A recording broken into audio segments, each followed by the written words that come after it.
Hey there, welcome to the IBI Friends podcast. I am your host, Catherine Storing, and I just finished talking to the amazing Amelia.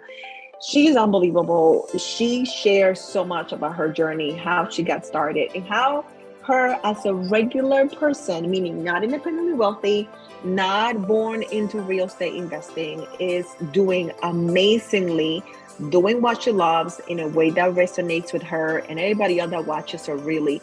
She has created an amazing community along with her business partner. And truly, it's an inspirational interview about what can be done when you don't think that you can fail, when you don't even entertain that as an option. I love her mindset. She's a go-getter. She's very competitive and she's very real. Like, you're not gonna get any pretense. I would definitely suggest that you watch the interview on Spotify video or YouTube, where we host many of our video interviews, because I want you to see how real she is, and to see the interaction and just see how she shared her journey and how she was able to done what she has done and be able to partner with like her parents and people that she has met on social media. So if you are just getting started and you are kind of thinking that you want to document your real estate journey, stop thinking about it and do it. And you'll learn within the episode why you should immediately, because there are people watching, there are people waiting to connect with real people like you. And if you're listening or watching this, you are a regular person.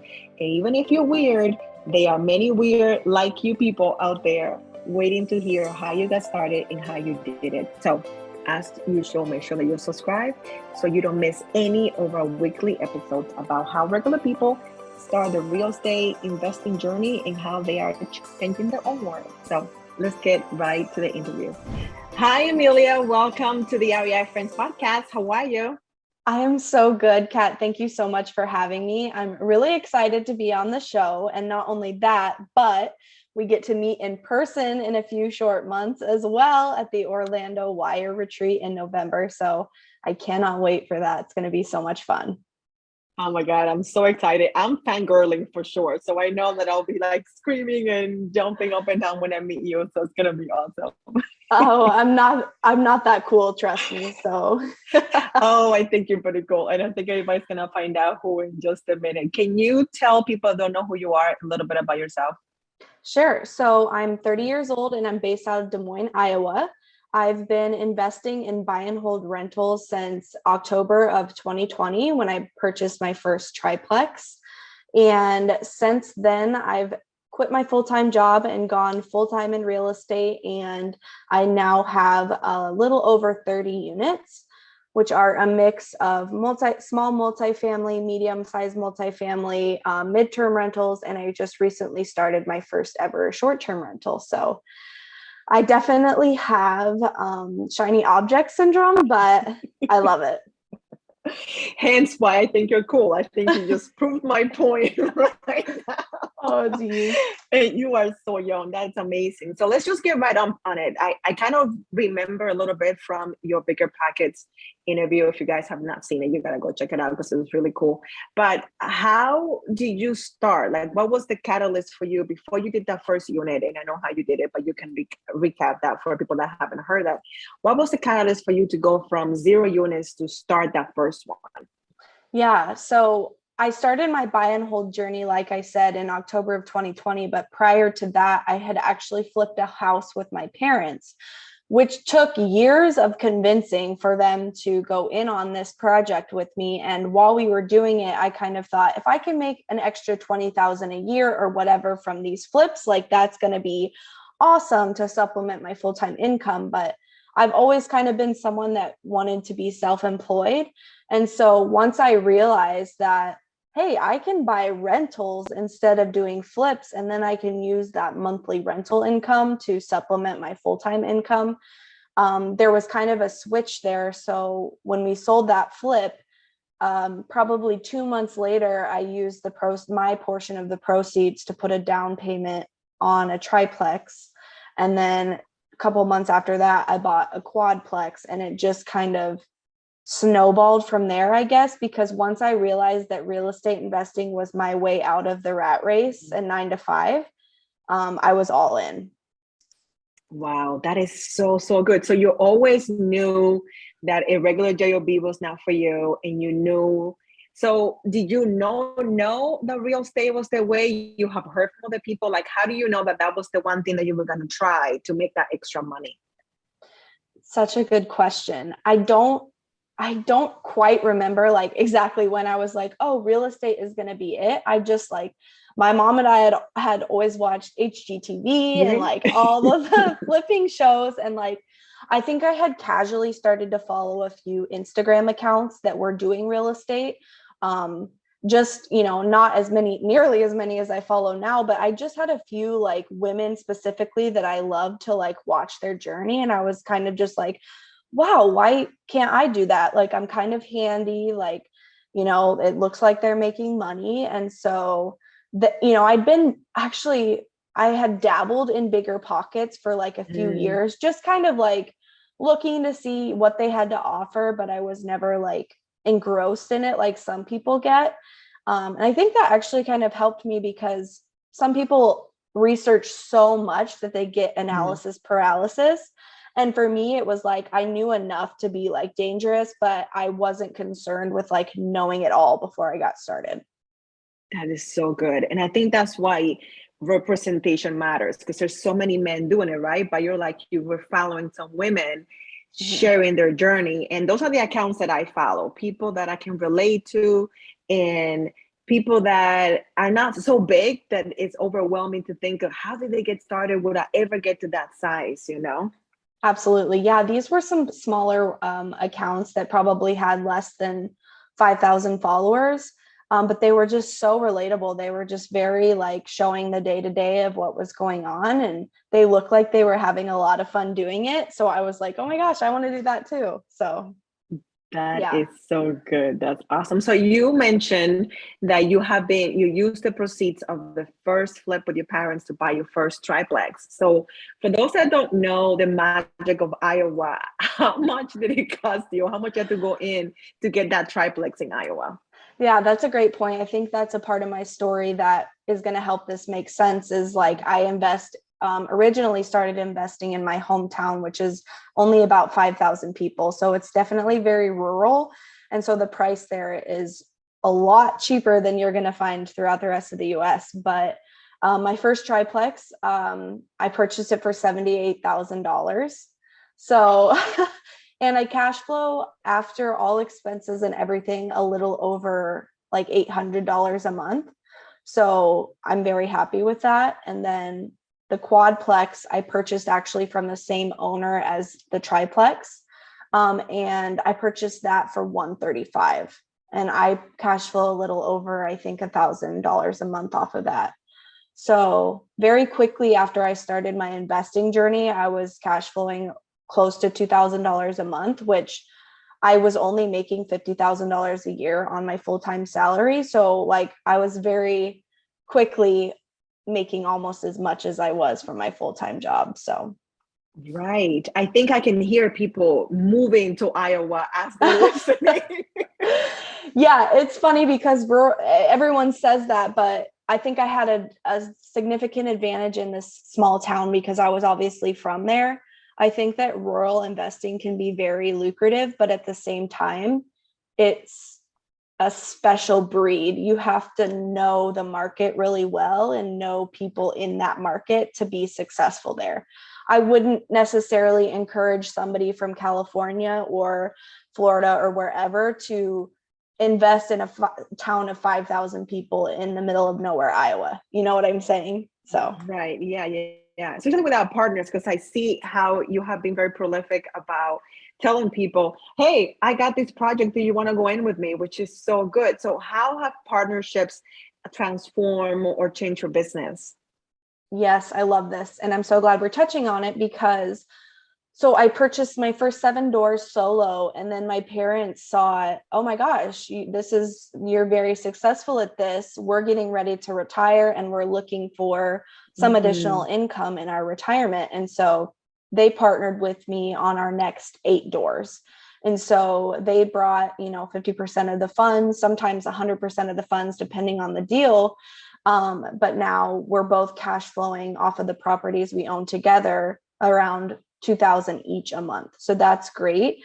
And it's a really important, I think, when you're presenting an opportunity to partner, that you're not asking for a favor, especially I think people have an issue with asking family for money or whatever it might be, but it's not a favor to them. It's you're both making money. It's an opportunity for them to also make money with you.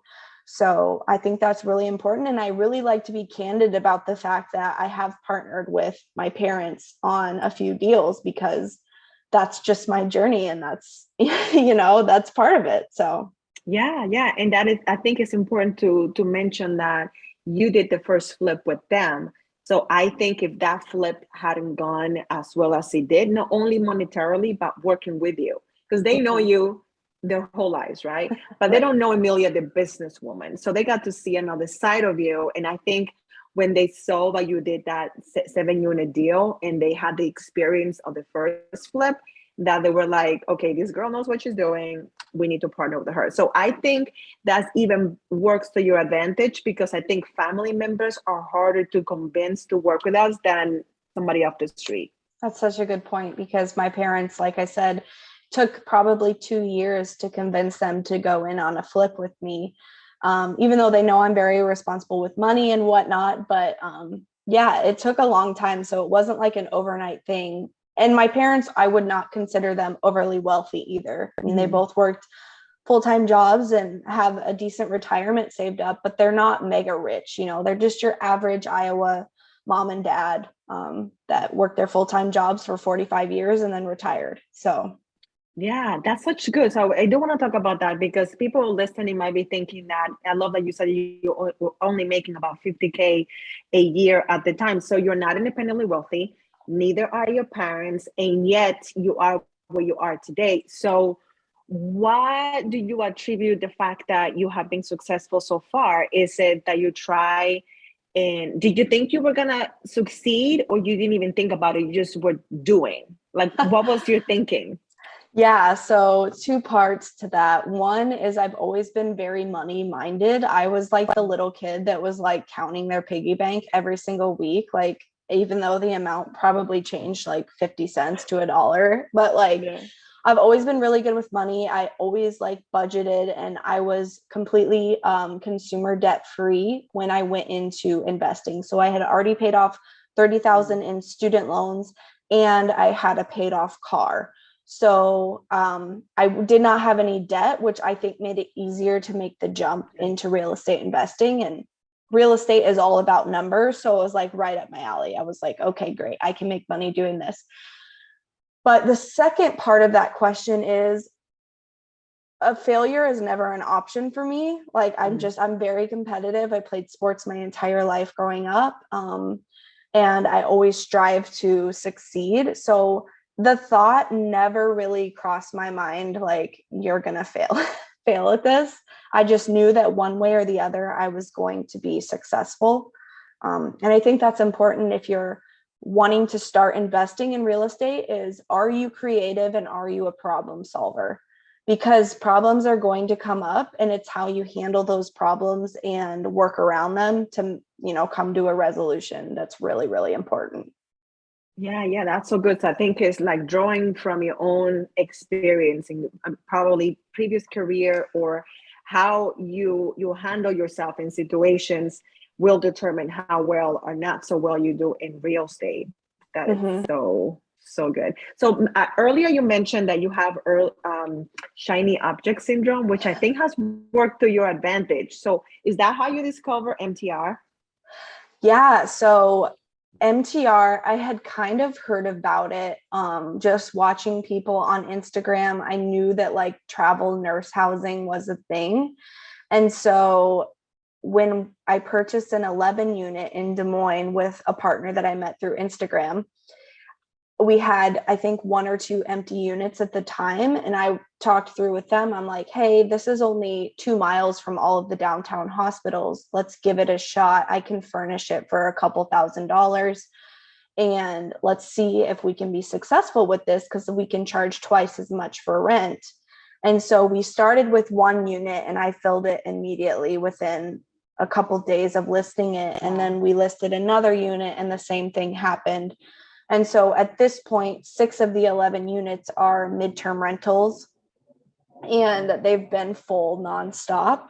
So that's been really, really fun. But I would just say, like, if you're thinking about trying out a new strategy, maybe test the waters with us on a small scale to see how it goes before putting like all of your eggs into one basket.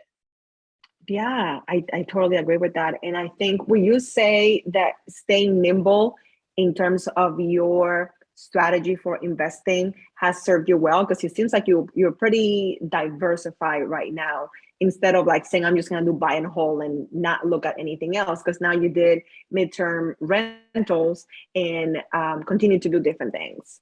Yeah, so I think that my personality allows me to do that, like to be scattered, I guess you could say, but also stay focused. I don't think everyone is meant for that. I think some people that get shiny object syndrome, it can get to be too much to where they just never take action. So if you're one of those people, maybe you do need to stick to, I'm only going to buy single family, or I'm only going to buy small multi for a certain period of time.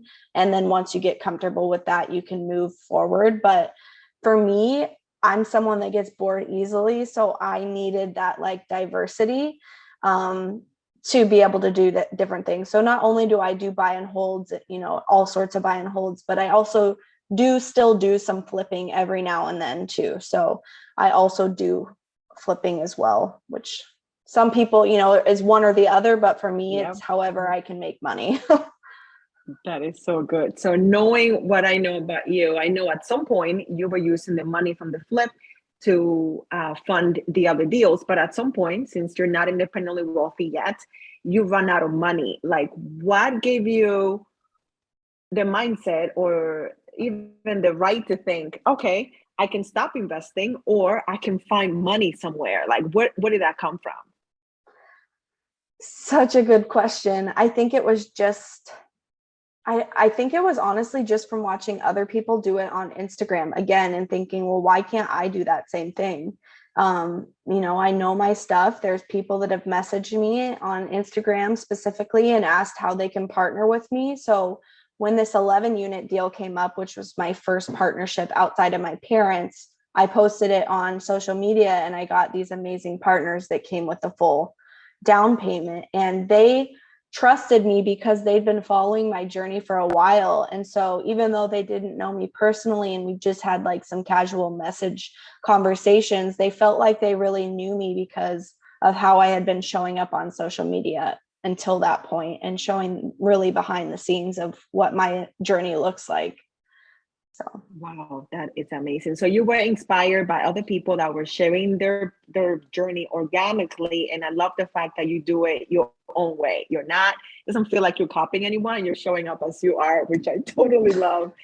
And that's also opening doors for you. So it's like somebody else inspired you, and now you're helping other people that probably wouldn't have found that 11 unit by themselves, right? exactly. Yeah. And they are a perfect fit. So I wouldn't say necessarily you should go into business with just anyone, but for this situation, it worked out really well. And so I would say if you don't already have an Instagram account that you're using specifically for real estate, start one, because you never know who you're going to meet on that app. Like you, I mean, I'm sure you've met so many people. You're very active in the Instagram community. Like, you never know who you're gonna bump into on there. Absolutely. It is amazing. Like one of the many things that I have found there is like a really dear friend from Spain. Just like being on the app, we met, and now we're like, she invited me to her house, and it's like we talk on a regular basis. And she's never met me in person, but it feels like we have met because I'm sharing my wacky self just as I am. And somehow your people will find you. That's the good thing about it. Like, if you really want to grow an audience or have fun on social media, show up as you, and they are other weird people that are weird like you. Yes, I think you maybe know, but I met Grace, my business partner, now through Instagram. She slid into my DMs and said, wow, I've never met another female investor from Iowa. I'm so excited to meet you.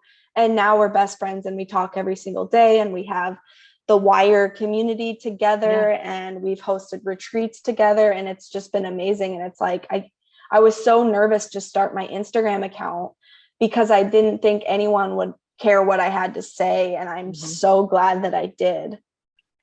No, I had no idea. I thought you guys met because you're in the same state. So I assume that you guys already knew each other, because I see how well you guys work together. That is amazing. Yeah, I know. It's like I met one of my best friends through Instagram. So it's just wild. And I have another friend that I've known for 8 years now that I met through Twitter 8 years ago. So it's just like the world and social media now is just like such a wild place. So I think, especially as an adult, it's harder to find people that are interested in the same things as you. So sometimes you have to look outside of just those that are within, a 5-mile radius of you to find that interaction. Absolutely. And the world's small now. So even if she was in a different state, airplanes are readily available. You can drive halfway, or even Zoom makes things so much like doable. So distance is relative these days. Absolutely. That's amazing. So how have you been educating yourself along the way? I know that you mentioned that you were watching HGTV, which of course I did as well, because it's so alluring. It's not real life, as I'm sure you know. Yeah. But how did you educate yourself about all the different strategies that you have tried so far? Yeah, so Bigger Pockets, definitely a huge resource. I started out using Bigger Pockets quite a bit. I still do use their calculator, but I was kind of lurking just on like the chat boards that they have. And, I would search I use Google all the time. So I am the person, if you look at my Google history, I'm the type of person that will type any question into Google and see what articles come up. So that's another place that I learned a lot, and then again, back to Instagram, I learn a lot just from the people that I follow on there. I love reading. So I love reading, but I will admit, like, I haven't read hundreds of real estate investing books like some people have.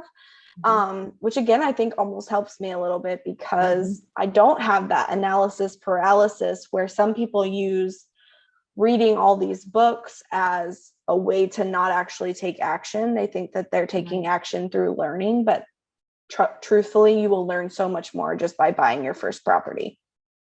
I love that. I read a few books, don't get me wrong. Like, I think there's some really great resources out there, but a lot of it was just through, Google searching when I had a question, YouTubing Bigger Pockets videos, using the Bigger Pockets website, and that's an Instagram.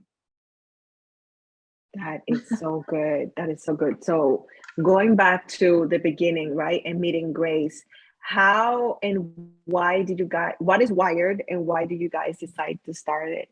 Yeah, great question. So Wire started out as a free meetup for an entire year, and it stands for Women Invest in Real Estate. So we would bring on once a month a female guest speaker that would talk about their specific area of expertise. And we invited only women to come and learn and ask questions. And it was such a great space, and we loved it. And then we decided that we wanted to be able to put more effort into it and grow it. And so we've since turned it into an official community where you pay a monthly membership to be a part of the community and get access to those master classes. You get access to a monthly Q&A with Grace and I, and then there's a member chat board as well. Obviously, we want to grow and expand it, but right now that's what it is. And it's just, we started it because we didn't feel like there was a space for us in the real estate world. And we wanted to create this fun, energetic group of women in real estate. So we did it, and it's been so fun. And now we're hosting retreats as well, which you're coming to one. So they're just so much fun. And it's so fun to be around women that have similar goals and mindset as you do. Oh my God, it's unbelievable, especially when if you are still on the brink, if you start thinking about it and you're surrounded yourself by people doing the very thing you want to do. Like what they say, like you are the sum of the five people you hang out with. So if you want to be wealthy or have more money, be fitter, travel more, hang out with people that are doing those things. And just by almost osmosis, you have no choice. You'll find yourself gravitating towards those things much faster because of their influence. So watch out who you hang out with. Yes, absolutely. I was just on a mastermind call this morning and we were talking about that. And all five of us in the mastermind are female entrepreneurs. And we had mentioned how amazing it is to be surrounded by women that are doing the same thing as you. And it's so important to surround yourself with people that are doing the same thing with you and that you aspire to be like. So Yeah, it's so amazing. So I haven't been to any of the retreats yet because they always sell out so quickly. But the moment the Orlando one posted, I'm like, I'm going. I don't care yes. when, but I'm going. So how did you come up with, you have the community, which was free. I love how you guys grew it. You gave. And then after you grew to a certain size, you turned it into a more private and paid because you had to pay for yourself, right? Pay yourself for your efforts. How did the retreats come about? Did you also find that there were not retreats in a way that you guys could feel comfortable and grow? Yes, that's exactly what it felt like. It was, I mean, there's a few retreats out there, but they're so extremely high priced that it's like they're outside of most people's budget. And there's not very many of them. And maybe there's 20 spots. So it's very limited. It's like if you don't get in right away, like with these retreats, like then you're out of luck. And so we had like casually thrown around the idea, Grace and I, for a while. And then one day I was just like, screw it. We're going to open up registration for our first retreat in Gatlinburg. Let's post about it tomorrow and see how it does. And we sold out within a day or two. And so we were like, wow, there's other women out there that feel the same way as we do, which was there isn't a retreat like this. There isn't a space like this for us where we feel like we resonate with, the host and whatnot. And so after we sold out of that, a month later, we were like, well, let's open up another one. And so, because there were so many people on the wait list, so we opened up Denver and sold out within a few days to that one as well. So yeah, it's been amazing. There's still spots left for Orlando. So if you're listening to this and you're interested, our website's womeninvestinrealestate.com and you can find information there. But Kat and I are both going to be at the retreat. So it's going to be a blast. It's 3 days of just like really intense networking and learning. And we all stay in the same Airbnb. So we're surrounded for 3 days with just awesome, empowering women.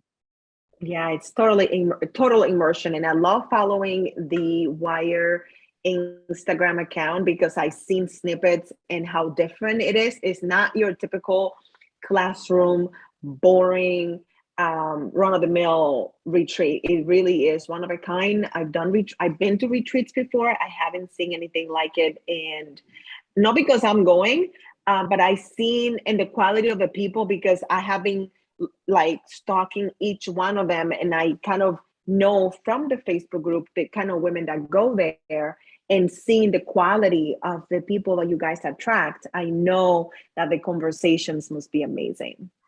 Oh, thank you so much. That's so kind of you to say. Grace and I did actually talk about that with a few of the women who came to the Denver retreat, and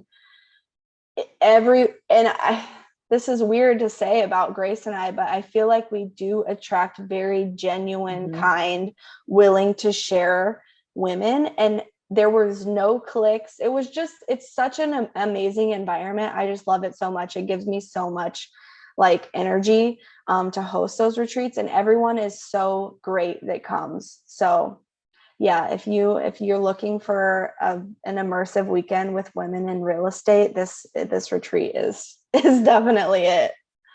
Yeah, I'm so excited about that. And you mentioned while you were talking about the first retreat, you talked to Grace and you're like, let's try it. So do you find that having that get up and go attitude of let's see what happens, creating a landing page takes no time.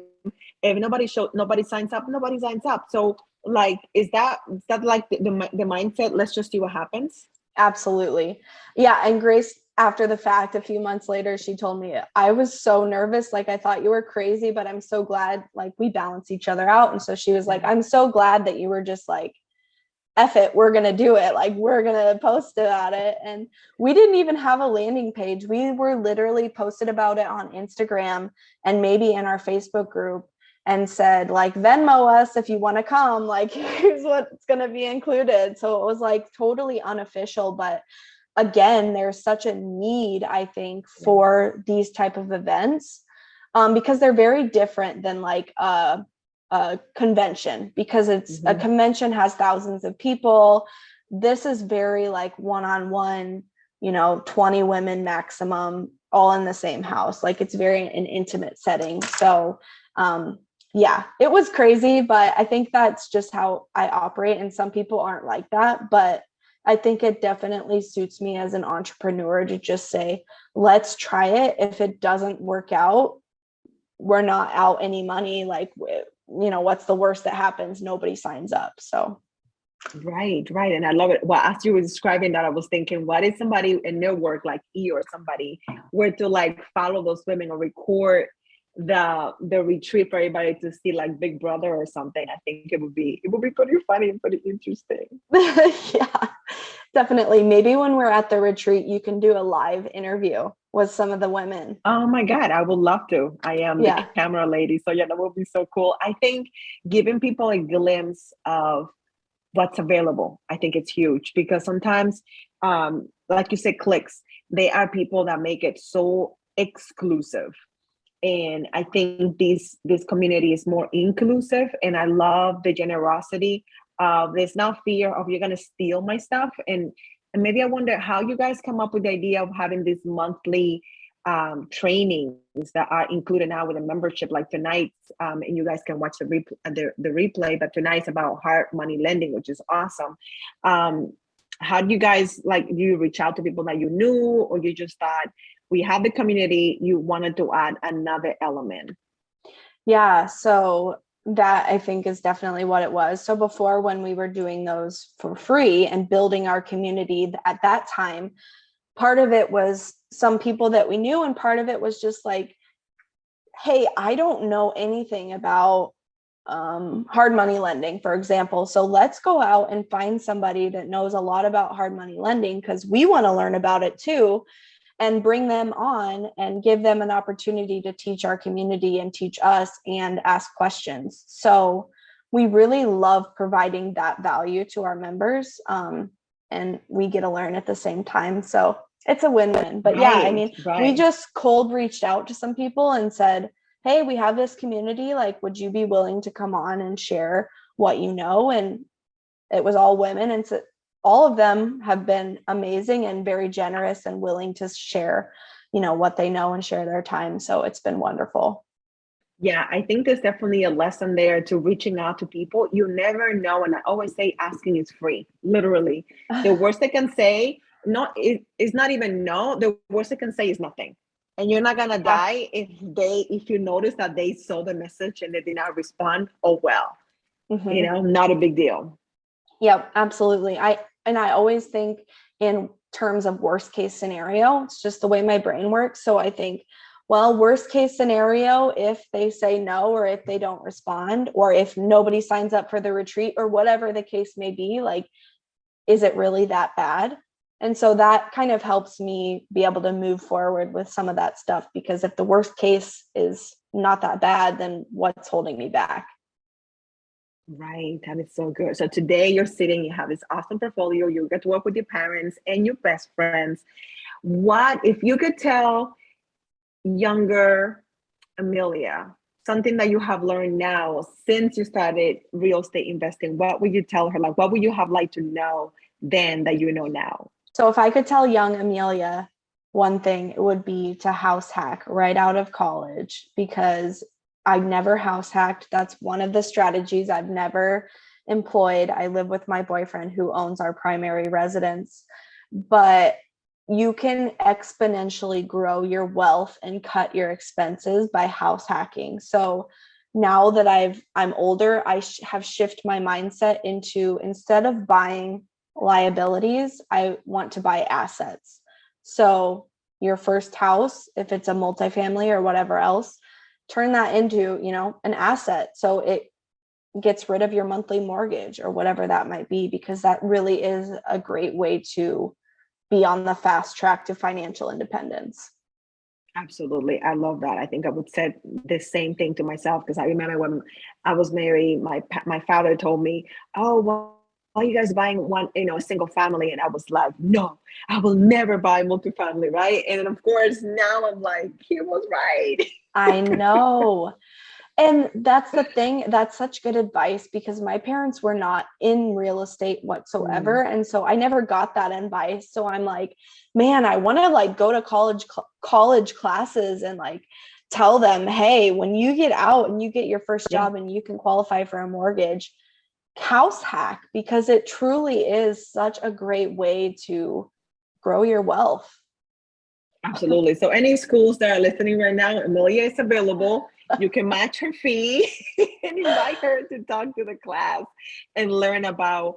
It's not, I think real estate feels so unattainable, but it really is, like you said, is escaping the rat race, is going from I'm tied to this job to having choices. Because right now you're doing stuff that you love, that you're good at, and you are helping so many people see their dream closer because you're doing it, because you're living it.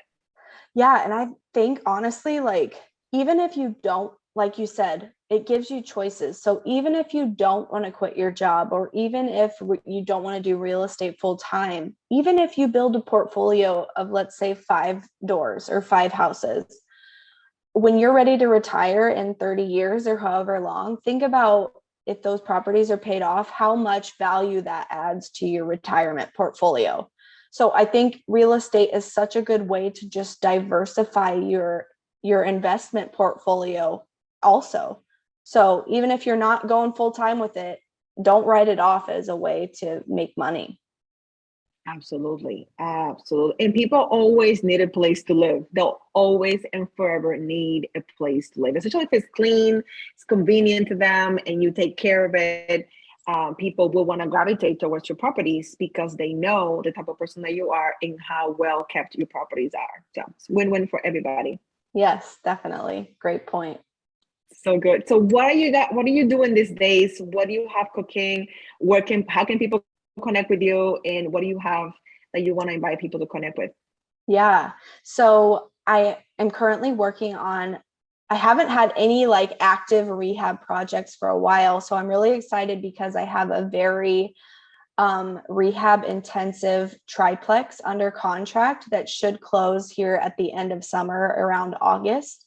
And so I'll be documenting the process of rehabbing that property, and then it'll be a BRRRR, so the buy, rehab, rent, refinance, repeat strategy. So we'll fix it up, we'll do a refinance and pull all of our cash out of it.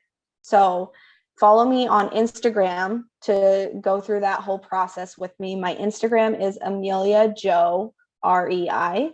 And then also, if you're not already following the WIRE community, like we've touched on, and you're a woman or man that's looking for a community, men can't be a part, but you can still follow us on Instagram.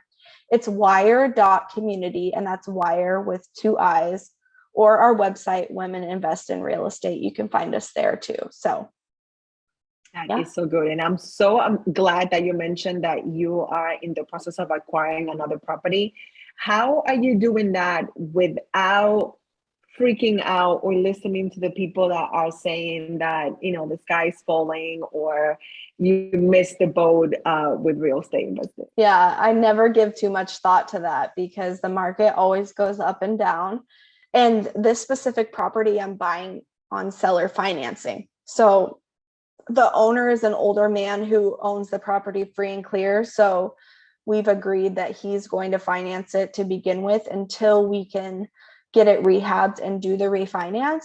I'm still getting good rates, knock on wood here, from my small local banks right now, anywhere between 4.5 to 5% interest rate, which is not that bad, honestly, because some of the rates I've seen. But interest rate doesn't scare me too much no matter what, because if the numbers make sense on a property, even at 10% interest, if the numbers make sense, the numbers make sense. So that's my thoughts on it. Maybe that's a little more careless than some people are, but I just think, again, some people use the market or whatever else as an excuse to never start or whatever the case may be. And that's just not my personality. So yeah, I'm not worried about it at all. So we'll see. Yeah, no, that's a great answer. And I would say, as a Wire member community, I will definitely plug the class that you and Grace did on running the numbers, because I thought it was so thorough. It comes with a template that you can use. And like you said, if the numbers work, they work, but you need to know how to run the numbers. You need to know what numbers to look at. So I love the fact that you mentioned some things that I probably wouldn't have looked at before, consider into my numbers. So when you become a member, and this is not a sponsor, but if you become a member of the Wire community, you can get access to that class and be able to look at how to run your numbers. That's a good point. I did forget to mention that. So our Wire community also comes with replays of all of our past guests. So that's a huge benefit as well. So you can, if you are just joining the community and weren't a part of it for the previous year, you can get access to all of that.